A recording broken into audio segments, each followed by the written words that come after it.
네, 오늘은 하나님께 가까이 함이 내게 복이라 라는 제목을 가지고 말씀을 전하고자 합니다. 예전에 공자가 이런 말을 했다고 해요. 제가 설교 초반부터 공자 얘기를 좀 써놓고 제가 지금 와서 좀 뭔가 이상한 마음이 드네요. 공자가 이런 말을 했다고 합니다. 젊음은 젊은이에게 주기는 너무 아까운 것이다, 이런 말을 했다고 해요. 그러니까 그만큼 우리에게 있어서 이게 지혜로운 결정을 하는 게 얼마나 중요한 일인가, 이걸 얘기하고 싶었던 것 같아요. 그죠? 네, 저는 특별히 오늘 본문을 통해서 발견할 수 있는 그 지혜에 대해서 좀 함께 나눠보고자 합니다. 그래서 25절부터 함께 쭉 살펴보고자 하는데요. 처음에 25절에 이렇게 시작을 합니다. 하늘과 땅에 우리가 사모할 것은 주님뿐이다, 주님밖에 없다, 이런 말을 해요. 네, 사실 여러분, 우리가 천국 백성으로서 살아간다고 하지만 사실 솔직하게 말하면 우리가 이 땅에서 기대를 거는 대상이 참 많은 것 같아요. 그죠? 기대를 하는 대상도 많고 또 기대를 많이 갖고 있는 그런 물질도 많이 있을 것 같아요. 또한 우리가 기대만큼이나 우리 마음 가운데 욕심을 가지는 부분도 참 많이 있는 것 같아요. 그래서 참 자녀에게, 또 다른 사람들에게, 또 혹은 직장 상사나 직장에 있는 내 밑에 사람들에게, 그러니까 우리는 모든 사람들에게 있어서 참 기대를 많이 하는 것 같아요. 그래서 저도 참 기대를 하면 안 되지, 사람에게는 기대를 하는 게 아니라, 믿음의 대상이 아니라 사람은 사랑의 대상이지라고 항상 생각을 하는데, 제가 중고등부를 항상 가면 학생들에게조차 기대를 하게 돼요. 제가 많이 해준 것도 없지만 항상 기대를 하는 마음으로 아이들을 대하는데, 기대하는 만큼 또 실망도 많이 하게 되는 것 같아요. 심지어 우리는 또 우리 자신에게도 굉장히 기대를 많이 하는 것 같습니다. 내가 내 어떤 일이나 내가 어떤 하고 있는 학업이라든가 내 어떤 가정 가운데, 또 내 일터 가운데 내가 이루고자 하는 것들, 또 나 자신에 대한 또 기대가 좀 많이 있는 것 같아요. 그래서 오늘 본문 26절에도 보면 오늘 본문의 저자도 좀 자기 자신에게 그런 기대를 많이 했던 것 같아요. 오늘 본문에서 26절에 이 저자가 내 육체와 마음은 쇠잔하나 라고 이렇게 표현을 하고 있어요. 무슨 말이냐? 마음도 약해지고 몸도 약해진다는 거예요. 이게 제가 이 말씀 묵상하다가 이 구절 보니까 약간 갱년기의 어르신이 생각이 나더라고요. 나이가 들면 들수록 우리 몸이 약해져요. 어르신들도 보시면 내가 예전 같지 않네, 내 몸이 예전 같지 않네, 이런 얘기를 많이 하잖아요. 저도 나이가 아직 30밖에 안 됐지만 30밖에 안 된 저도 내가 예전 같지 않네. 네, 죄송합니다. 이런 생각을 할 때 가끔 있다는 거. 네. 갈수록 몸도 마음도 참 많이 약해져요. 특히 제가 어떨 때 그런 생각을 많이 하냐면, 예전에는 그러지 않았는데 요즘 들어서 좀 또 사역에 있어서 있다 보니까 그런지 모르겠는데, 다른 사람의 말 한마디가 되게 마음에 콱 박힐 때가 있어요. 되게 큰 얘기 아닌데, 더 심한 얘기도 내가 살아면서 참 많이 들었는데 이상하게 이 사람한테 이 사람이 그냥 쉽게 던진 말인데 내 마음에 콱 박혀가지고 이게 일주일 내내 머릿속에서 지워지지 않는 경우가 있고요. 이것 때문에 내가 잠을 못 자고 잠을 못 이루고 내가 과연 어떻게 살아왔나, 내가 과연 살아온 게 맞게 산 것인가, 이렇게 되돌아보게 할 만큼 그런 내 마음 가운데 어떤 나 자신에 대해서, 그리고 내가 베풀었던 그 대상에 대해서 그 모든 기대들이 막 무너지면서 내 마음에 어떤 상처가 막 자리 잡는 경우도 참 많이 있는 것 같아요. 그걸 볼 때 저는 오늘 본문을 묵상하면서 이게 몸과 마음이 연약해진다, 쇠약해진다, 이게 어쩌면 저자도 그런 마음이 하지 않았을까라는 생각이 들었어요. 그러니까 어떻게 보면 그런 것 같아요. 우리는 나이가 들면서 건강해지고 강해지는 게 아니라 좀 굳어지는 것 같아요. 그죠? 내가 살아온 방식, 내가 살던 그 틀 안에서 굳어지면서 이것에 다른 것이 바뀌면 뭔가 좀 맞추기 힘들고 어렵고, 거기에 따라서 불평도 많이 나오고, 또 때로는 실족하게 되고, 하나님을 향해서 불평도 나오게 되고, 사람들에게도 뭔가 실망을 많이 갖게 돼요. 그래서 우리 교회 안에서 보면 항상 그렇잖아요. 우리가 나눠보면 상처를 준 사람은 너무 많아요. 그죠? 근데 상처를 받은 사람은 참 많아요. 근데 상처를 줬다라고 하는 사람은 많이 없어요. 그죠? 여러분도 마음에 이렇게 곱씹어 보시면 아실 거예요. 내가 난 참 상처를 교회 안에서 많이 주고 살았어 라고 얘기하시는 분은 아마 없으실 거예요. 여기서 내가 교회에서 이렇게 열심히 했는데 어떻게 교회에서 나한테 이렇게 해줄 수가 있지? 내가 저분한테 이렇게 열심히 섬겼는데 저 사람은 어떻게 나한테 저런 말을 할 수 있지? 그러니까 그 한마디가 내 마음 가운데 콱 박혀가지고 내 마음이 세잔해졌구나 라는 걸 느낄 때가 참 많은 것 같아요. 그러니까 우리가 참 기대하는 대상이 많아요. 근데 그에 반면에 어느 하나 우리 마음대로 되는 게 하나도 없다는 거예요. 우리 마음대로 되는 게 하나도 없어요. 내 기대를 충족시켜줄 대상이 없다는 거예요. 이거는 내 기대만큼 따라주는 대상이 없다는 거예요. 언젠가는 그 모든 대상들이 내 기대를 저버린다라는 것이죠. 왜? 인간은 다 부족하기 때문에. 사람은 다 연약하고 한계가 있고 할 수 없는 것들이 있기 때문에. 과부하가 걸리기 때문에. 그래서 부모된 마음으로서도 그렇잖아요. 자식에게 해준다고 막 열심히 내 거 안 먹고 자녀에게 해주고 내가 입을 거 안 하고 자녀에게 입혀놨는데 자녀는 그걸 다 몰라요. 그죠? 그런 것 어떻게 보면 인간이 완벽하지 않기 때문이 아닌가. 우리가 부모도 때로는 배고프고 부모도 때로는 힘들 때가 있는데 자녀는 그걸 모르잖아요. 왜냐하면 둘 다 부족한 인간이기 때문이라는 거죠. 둘 다 완전하지 않다는 거예요. 둘 다 상처가 있고 아픔이 있고 사랑이 필요하다는 거예요. 그에 반해 하나님은 어떠신가? 오늘 본문 앞에 나오는 24절에 보면 이런 말씀이 나와요. 주의 교훈으로 나를 인도하시고 후에는 영광으로 나를 영접하시리니 라는 말이 나옵니다. 뭐냐? 이 땅에 살 때 많은 어려움들이 있어요. 고난들이 너무나도 많아요. 나를 힘들게 하는 것들이 너무나도 많아요. 다른 말로 얘기하면 나는 기대를 이만큼 가지고 있었는데 이 사람은 나에게 해준 게 요만큼밖에 없다라는 거예요. 많은 대상들이 그렇게 나에게 대해요. 하지만 하나님은 뭔가 다르시다라는 거예요. 그때마다 힘들 때마다 어려울 때마다 예배 가운데 우리에게 회복을 허락하여 주시고 내가 진짜 너무 힘들어서 죽을 것 같아서 하나님께 하나님 저의 힘든 거 너무 잘 아시죠? 저 너무 힘들어요. 사람들에게도 중보해달라고 기도해달라고 막 이야기하고 그렇게 막 힘든 거를 호소하는데 아무도 그걸 알아주지 않는 것 같은데 어느 날 내가 기도조차 하지 못하는 그 울음 가운데 하나님이 세밀하게 음성 가운데 말씀하시면서 위로해 주시고 힘을 주시고 마치 엘리야가 좌절하면서 하나님 저 이제 더 이상 못하겠어요. 저를 제 생명을 걷어가 주세요 라고 이야기하던 그때 하나님이 세밀한 음성 가운데 엘리야에게 말씀하셨던 것처럼 우리가 우리의 기도 가운데 정말 하나님 저 이제 더 이상 못하겠습니다. 더 이상 이 사람을 품어주지 못하겠습니다. 저 더 이상 이 직장에서 더 이상 일을 할 수가 없을 것 같습니다. 저 더 이상 이 가정 가운데서 제가 도저히 살 수가 없습니다. 이런 힘든 기도 가운데 하나님이 응답을 하신다는 거죠. 또 말씀 가운데 우리가 그런 일들이 많이 있잖아요. 힘든 일상 가운데서 정말 내가 하나님의 위로가 필요하다. 사람의 위로든지 하나님의 위로든지 뭔가 위로가 필요하다. 나에게 힘이 필요하다라고 할 때 딱 한 구절이 딱 내 마음에 팍 박히면서 이게 뭔가 나에게 힘을 주고 나에게 깨달음을 주면서 그래 하나님이 나를 사랑하시지. 하나님이 나를 지켜보고 계시지. 하나님이 이 모든 거 다 주관하고 계시지. 그렇지 내가 하나님을 잊고 있었구나 라고 다시 한번 말씀 가운데서 하나님을 깨닫게 하신다라는 것이죠. 그래서 오늘 24절에 아까 제가 읽어드린 것처럼 주의 교훈으로 나를 인도하신다는 거예요. 하나님의 인도하시는 그 방식에 따라 우리를 각자의 그 인생에 맞게 각자의 계획에 맞게 맞춤식으로 인도해 나가신다는 것이죠. 근데 거기에 뿐만 아니라 그 후에는 영광으로 나를 영접하시리니라고 이야기합니다.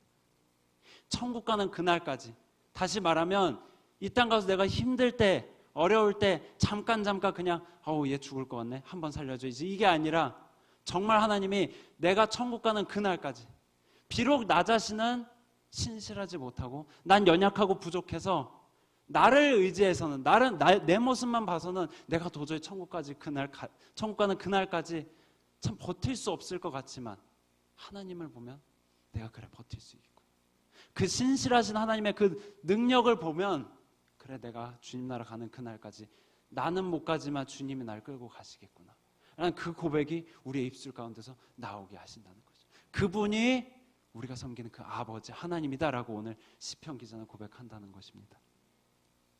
부족한 우리 연약한 인간들은 하나님을 떠나서 무수히 많은 것들로 우리 자신을 채우려고 해요.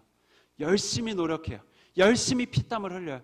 내가 이만큼까지 올라가면, 내가 목표는 요만큼까지 내가 도달하면, 그래, 내가 비로소 내 부족함을 채울 수 있을 거야.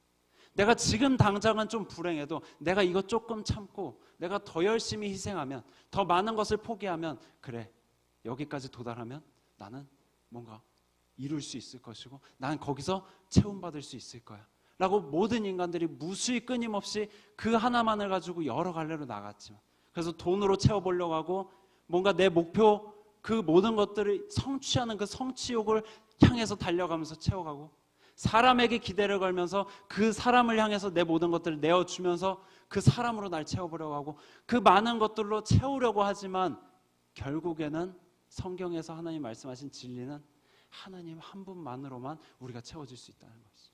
하나님 한 분만이 우리 마음을 아시고, 하나님 한 분만이 우리의 힘든 그 모든 것을 아시고, 하나님 한 분만이 내가 겪는 그 고통의 깊은 곳까지 다 깊숙이 들여다보고 계신다는 것이죠. 그런 하나님이시기에 우리를 채워주실 수 있다는 거예요.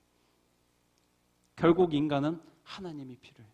태초부터 지금까지 우리가 하나님 나라 가는 그날까지 모든 인류는 하나님이 필요하다는 거예요. 메시아가 필요하고 구원자가 필요하다는 거예요.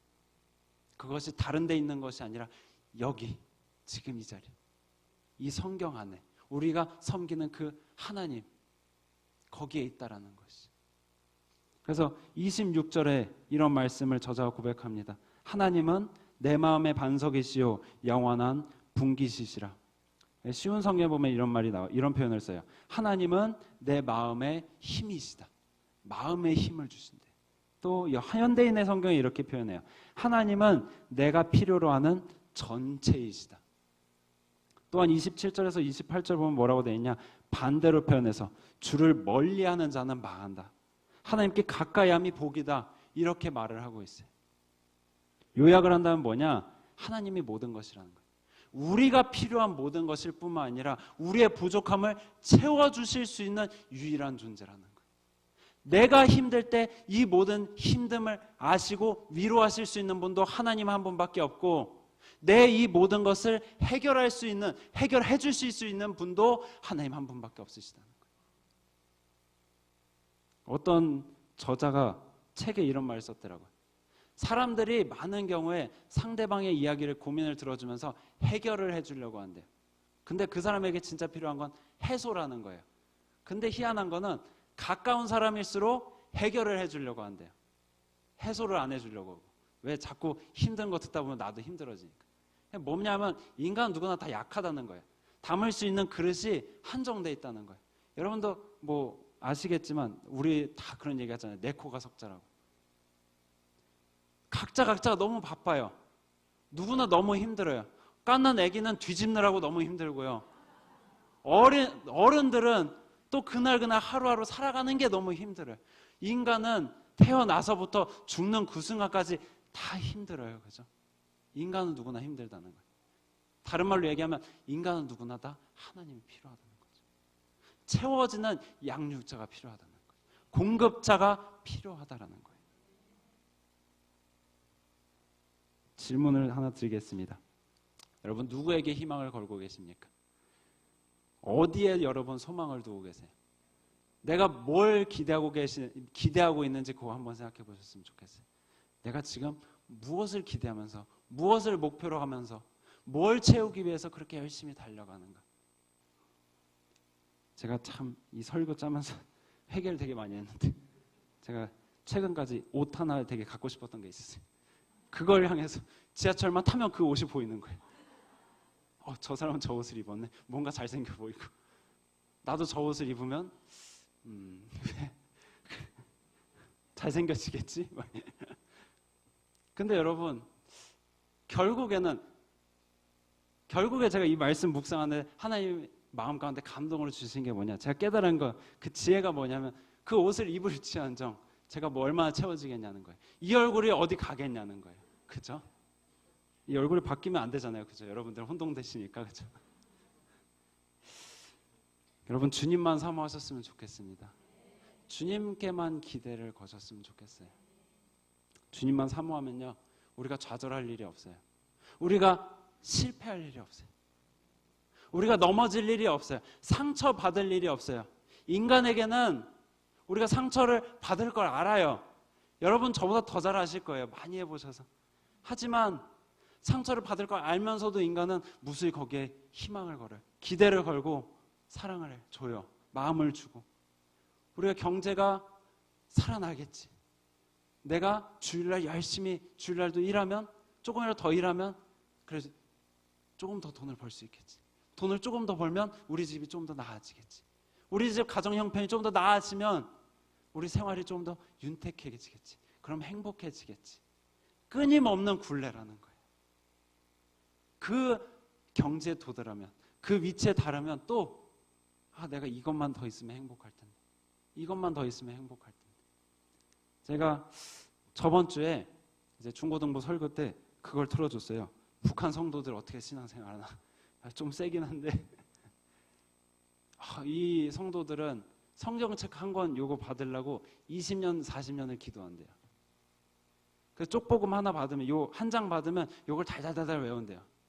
이게 너무 귀해서 이걸 그냥 씹어 먹는 거죠. 그냥 진짜로 우리 옛날에 고등학교 때 공부할 때 영어 단어 막 씹어 먹으라 하는 것처럼 정말 그렇게 해서 나이가 빠진 거예요. 이게 다 성경책 하나 가진 게 소원이라고 그러고.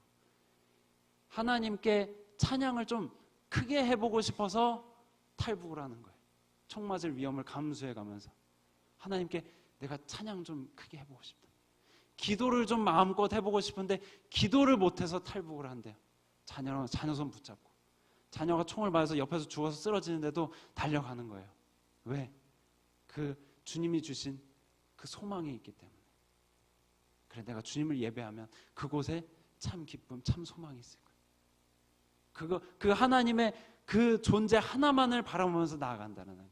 근데 우리는 너무나도 많은 시설과 너무나도 좋은 환경 가운데서 더 좋은 것을 추구하고 더 많은 것을 우리가 원하면서 어떻게 보면 우리 스스로가 우리의 심령을 갉아먹고 있는 게 아닌가 싶어요. 하나님으로 채워야 되는데 자꾸 다른 것으로 채우는 게 아닌가 싶어요.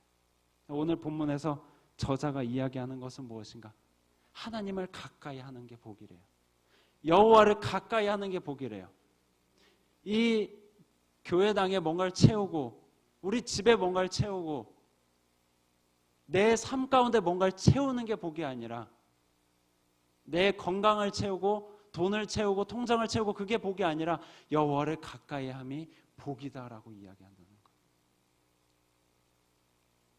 여러분 세상은 어떻게 될지 몰라요. 어떻게 될지 모릅니다. 그래서 오늘 저자는 그 모든 힘든 시간들을 겪고 나서 27절에 이런 고백을 해요. 주를 피난처 삼아. 그리고 또 이런 고백을 합니다. 주의 모든 행사를 전파하리라. 무슨 말이냐? 내가 이제는 하나님께 기대를 걸겠다는 거예요. 하나님께 은혜를 구하겠다는 거예요. 하나님의 그 임재를 내가 간구하겠다는 거예요. 하나님의 임재의 욕심을 내고 하나님의 임재에 기대를 걸겠다는 거예요. 다른 말로 쉽게 표현하면 예배에 목숨을 걸겠다는 거예요. 기도에 목숨을 걸고 말씀에 목숨을 걸겠다는 거예요. 그래서 하나님께 은혜로 채움을 받겠다는 거예요.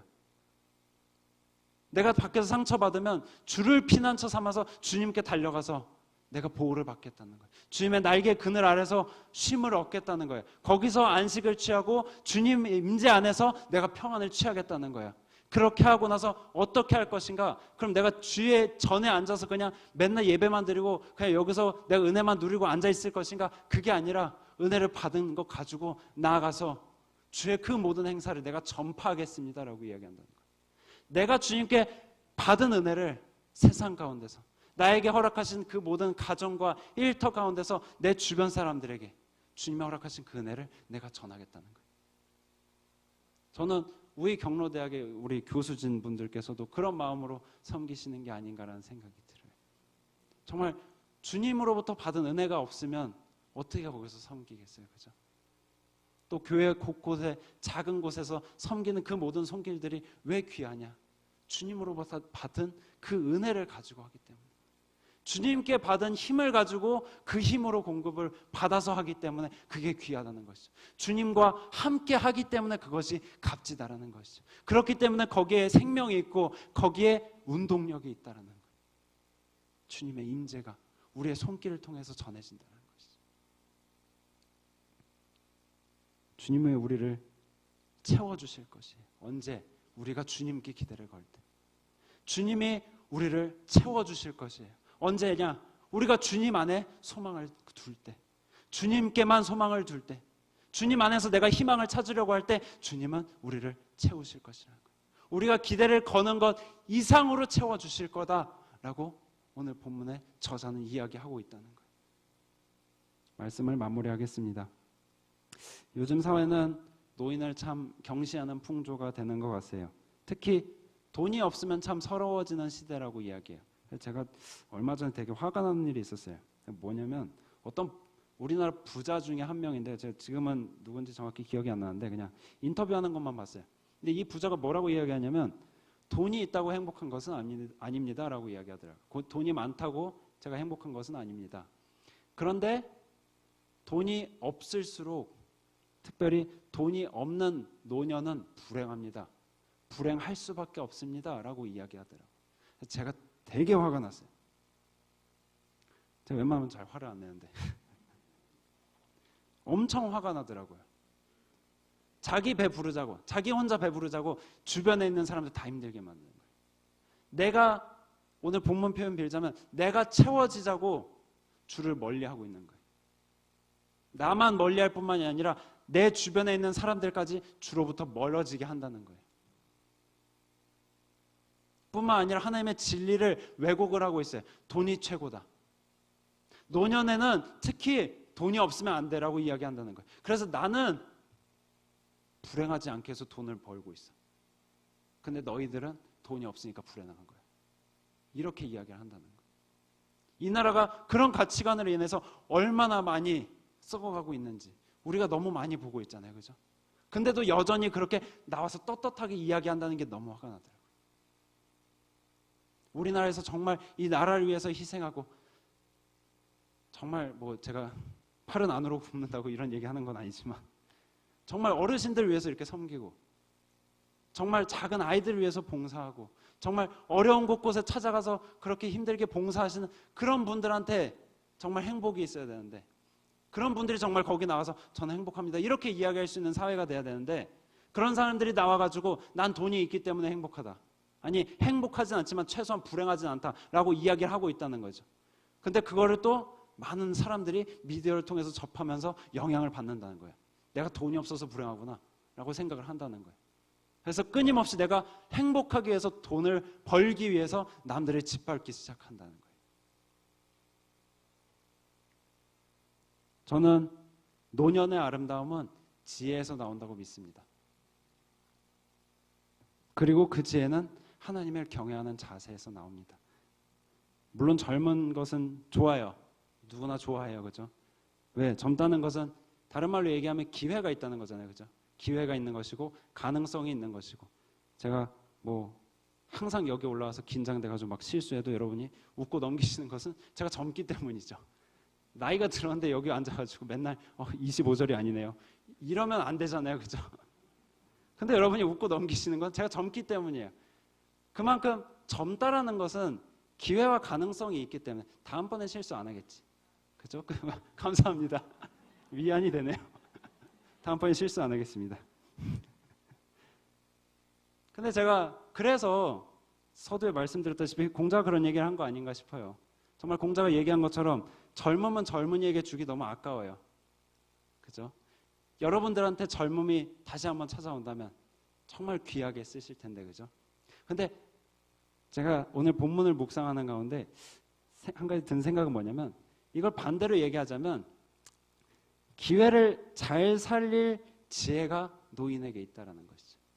기회를 잘 살릴 기회, 그 지혜가 노인에게 있다는 거예요.